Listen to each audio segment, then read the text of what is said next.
The fifth most common question asked by the non-Muslim is, why does Islam allow a Muslim man who have more than one wife?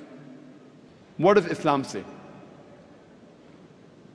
Allah says in the Quran, in Surah Nisa, chapter number 4, verse number 3, marry women of your choice in 2s, 3s or 4s. But if you can't do justice, marry only one. Quran says, marry women of your choice in 2s, 3s or 4s. But if you can't do justice, marry only one. That means only if you can do justice can you marry 2, 3 or 4, otherwise marry only one. Quran also says in Surah Nisa chapter 4 verse 129, it is difficult to be just between your wives, but don't turn away from them altogether. Many people think it is compulsory in Islam that you should have 4 wives. It is not compulsory in Islam to have 4 wives. It is optional. Marrying more than one woman is optional in Islam. It is mubah. But if you marry more than one woman, and if you don't do justice, then you're in problem.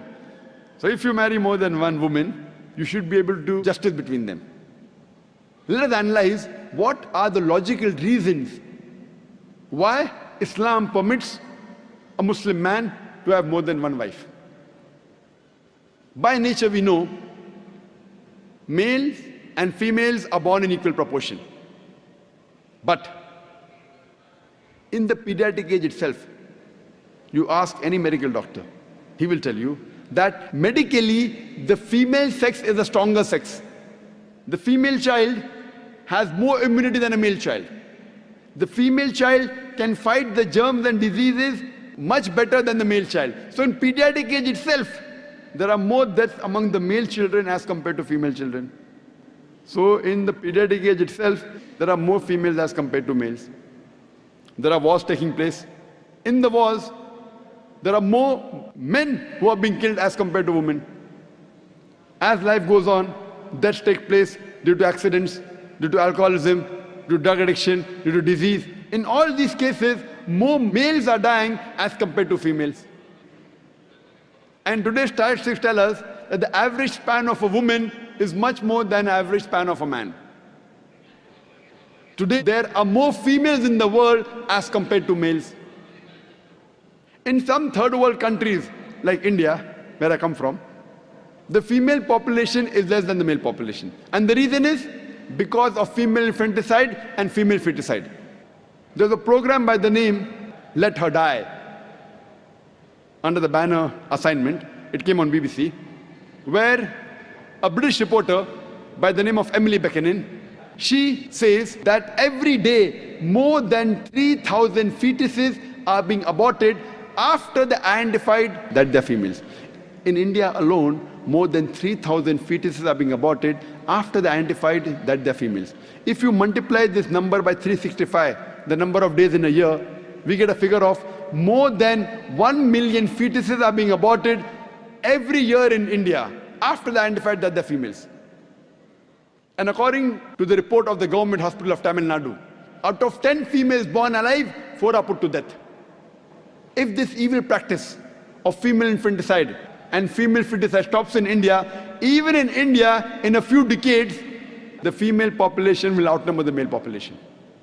Today when we analyze throughout the world, there are more females as compared to males. In New York alone, there are 1 million females more than males. In USA alone, there are 7.8 million females more than males. In UK alone, there are 4 million females more than males. In Germany alone, there are 5 million females more than males. In Russia alone, there are 9 million females more than males. And God alone knows how many millions of females are more than the males throughout the world. If I agree with a non-Muslim that every man should marry only one woman, and suppose my sister or suppose your sister happens to live in USA, and if the market is saturated, every woman has found a life partner for herself. Yet, there will be 7.8 million females who will not find husbands. And if, unfortunately, your sister or my sister happens to live in USA, and if she's amongst one of those 7.8 million females who has not found a husband, what's the option she has? The only option she has is that she either marries a man who already has a wife, or she becomes public property. Public property? Many people say, Dr. Zakir Naik, such a harsh word. It is the most sophisticated word I can use. I cannot think of a better word. There's no option. She either marries a man who already has a wife or becomes public property. In America, having mistresses is very common. The American statistics tell us, on an average, a man has 8 different sexual partners before he settles down with one. 8 different, some may have 5, some may have 10, some may have 20. 8 different sexual partners before he marries. After marriage, how many he has, the statistics doesn't say that. But before he marries, he has on an average 8 different sexual partners. Having mistresses in America is common, no problem. 10, 20, no problem. Having 2 wives doesn't go down their throat. You know, when a woman becomes the second wife of a man, she gets honor, she gets a right. She lives a very peaceful life, with grace, with honor, with all her rights. And when a woman is a mistress, she doesn't get her rights, she has no protection, she leads a life of disgrace.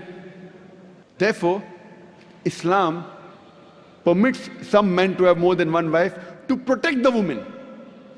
And I do agree, if someone tells me that no woman would like to share the husband, I agree with them. I don't argue.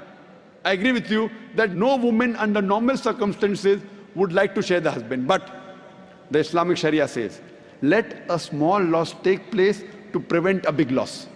That means a good Muslimah who knows the situation of the world would not mind sharing a husband to prevent her sister from becoming a public property. You ask any modest woman, would she prefer becoming the wife of a man who already has a wife or becoming public property? Any modest woman would choose the first one.